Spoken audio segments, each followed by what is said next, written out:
Hi, this is Chris, 24K on Instagram, 24K on Twitter, and 24K_lifestyle on TikTok.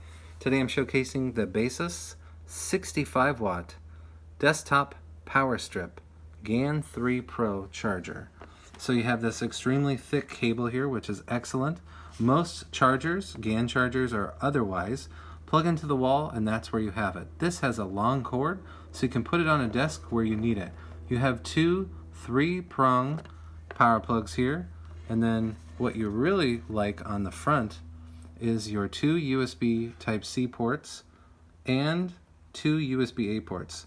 So the USB 2 port right there, that charges at a different speed than the USB 1 port that you see right there. And all the details will be in the description below, but what's great is that it's 65 watts, excellent to charge a MacBook Pro 13-inch M1 and the MacBook Air with the M1 or the Intel chip. So it has 65 watts to handle both of those, and this is the GaN 3 Pro Edition desktop charger from Baseus. It also comes with a USB Type-C cable if you want to use it to charge your devices.